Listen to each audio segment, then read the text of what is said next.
voit les articles du chapitre 2 concernant les ressources humaines. ñan ñoo ci ànd ñan ñoo nekk pour ñan ñoo contre ñan ñoo ci mandu. Assemblée adopté na. Monsieur le rapporteur, man nga ñëw jàngal ñu chapitre 3 organisation et fonctionnement. Chapitre 3 organisation et fonctionnement, de l'article 19 à l'article 23. Je mets aux voix les articles du chapitre 3. Quels sont ceux qui sont pour? Quels sont ceux qui sont contre? Ceux qui s'abstiennent? L'Assemblée a adopté. Monsieur le rapporteur, veuillez procéder à la lecture du chapitre 4, mission, objectifs, assistance, coopération. Chapitre 4, mission, objectifs, assistance, coopération, de l'article 24 à l'article 27. jërëjëf jot nañu benn amendement bu suñu naataango Marie Angélique Mame Selbé Diouf ñu ngi koy woo mu ñëw jàngal ñu ko.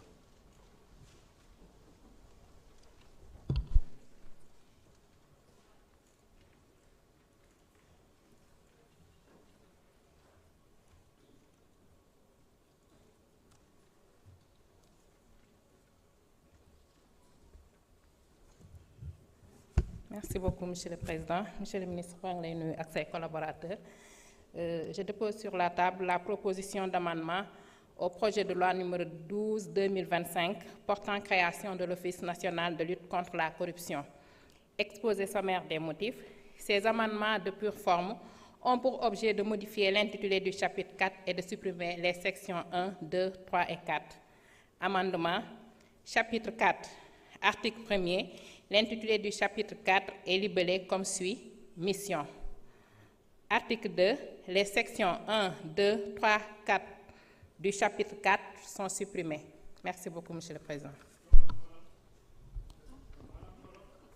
waa ci wolof maanaam ci bindin dañoo jëloon chapitre 4 bi am nuñ ko tuddee woon mission ak lu ci topp booy xool loolu yépp mission je me rappelle plus donc yépp daanaka mission rek lay doon yu ñuy éclater mission objectif délégation etc.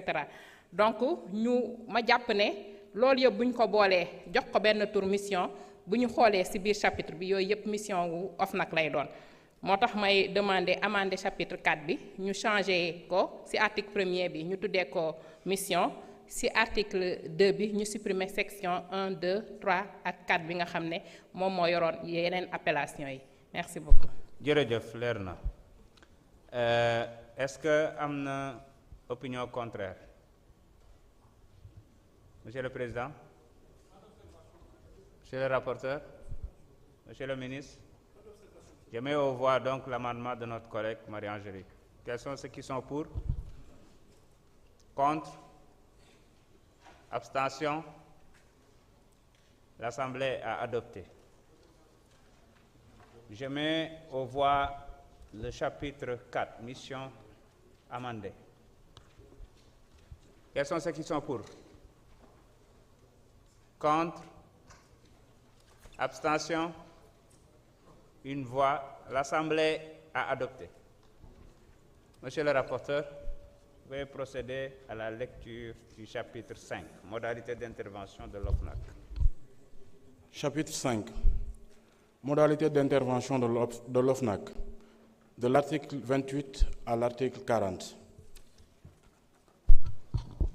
jërëjëf jot nañu tamit benn amendement bu suñu collègue Ousmane Diouf article 37.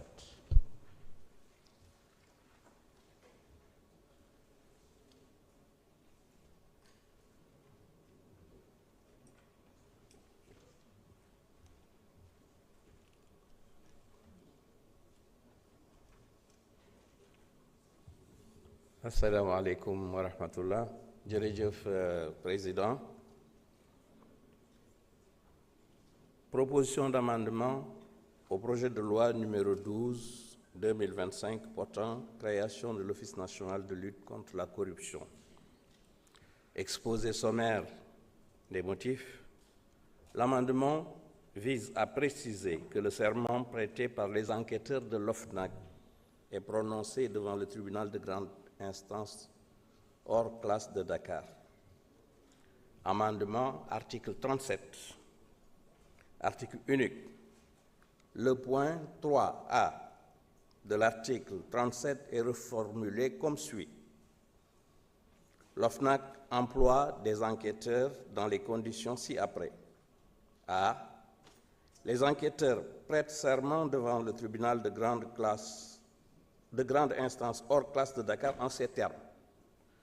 Je jure solennellement de bien et fidèlement remplir mes fonctions en toute impartialité, de façon digne et loyale, et de garder le secret des enquêtes. Kon sàkkoo bindaat bi nga xam ne moom lañ andi fii ci article bi nga xam ne moom mooy article 37 dafa jóg rek ngir daal di tegtale ci anam boo xam ne bu leer lay doon naka ñi nga xam ne ñoom lañ sas ñu war càmbar mbir yi nga xam ne dikk na ci wàllu ger te ñu jox ko OFNAC naka la ñuy waxe jokkoo goo xam ne ak waat lay doon ci seen diggante ak sas wi nga xam ne moom lañ leen sas te ñu war koo def ci tribunal hors classe bu Dakar baat yooyu moom lañ tënk ci suuf def ko mu tudd li nga xam ne moom mooy article unique bi kon loolu lañ doon yaxal rek moom lañ doon sàkku ci assemblée bi asalaamaaleykum wa rahmatullah. jërëjëf honorable ndax am na opinion contraire. Monsieur le Président, Monsieur le rapporteur, Monsieur le ministre, je mets aux voix donc l'amendement de collègue Ousmane Diouf. ñan ñoo ci ànd ñan ñoo ko dàq ñan ñoo ci maandu. Assemblée adopté na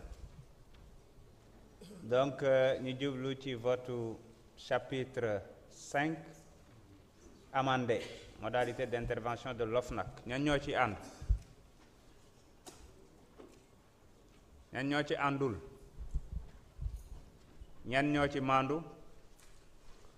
Assemblée adopté na. Monsieur le rapporteur mën nga ñëw jàngal ñu chapitre 6 ressources financières. Chapitre 6 ressources financières de l'article 41 à l'article 43. Jërëjëf.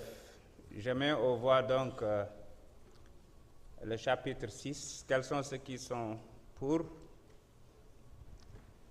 Contre? Abstention? L'Assemblée a adopté. Monsieur le rapporteur, dellu sil nga jàngal ñu chapitre 7. Chapitre 7. Disposition finale de l'article 44 à l'article 45. Jërëjëf jot naa ci benn amendement bu suñu collègue Assoumana Sarr man nga ñëw jàngal ñu ko.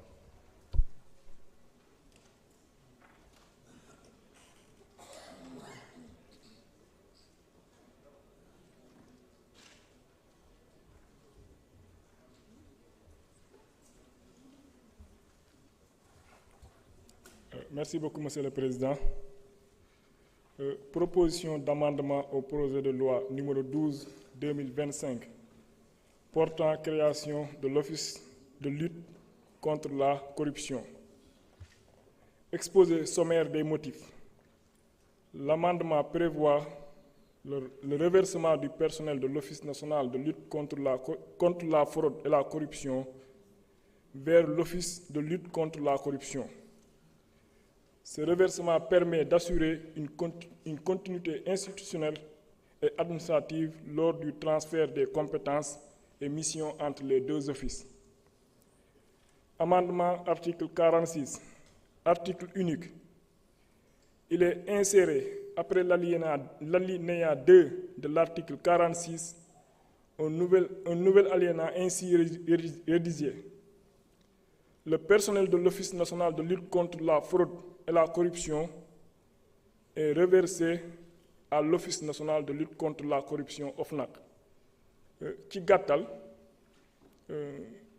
personnel bi nekkoon Office national de lutte contre la fraude et la corruption bu ngeen gisee ci travaux commission yi am nañu posé wu question ne ñooñu lan mooy seen sort pour mu gën a leer pour éviter suñu opposition bi nga xam ne dañu ñàkk vraiment si lu ñu jafandu mun nañu xëy suba naan comme créé nañu OFNAC donc beneen OFNAC bi personnel bi dañ leen di dàq ak voilà ay nitu Pastef la ñu jël comme du genre week-end bi lu ñu dégg naan am na ay ñoo xam ne am na koo xam ne papam dafa manqué oxygène mais finalement biir géej la ko yóbbu waxul ci péex ma de mais ci biir géej pour mu mun a am oxygène pour éviter opposition bi nga xam ne amul argument amul lu mu jàpp donc moo tax ñu insérer ci amendement bi pour bu subaa kenn bañ a wax ne personnelu OFNAC bi dañ leen di dàq duñ leen dugal fenn donc personnelu OFNAC bi fi nekkoon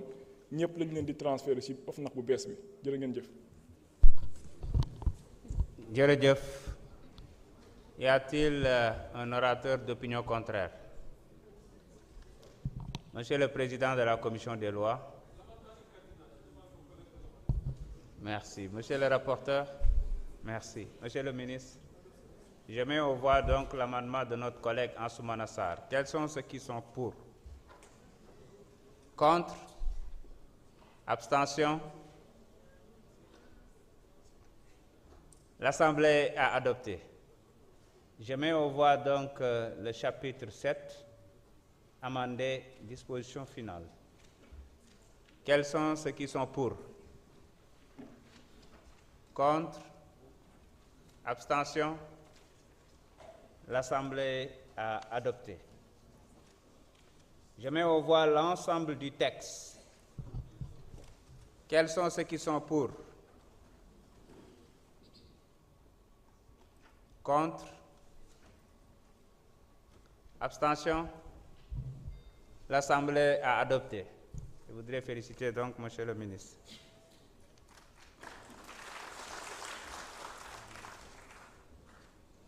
Notre collègue Tafsir Choy demande son droit de réponse car il a cité par le collègue Amadouba numéro 2. Disposition de l'article 71 du règlement intérieur. Allez-y, honorable.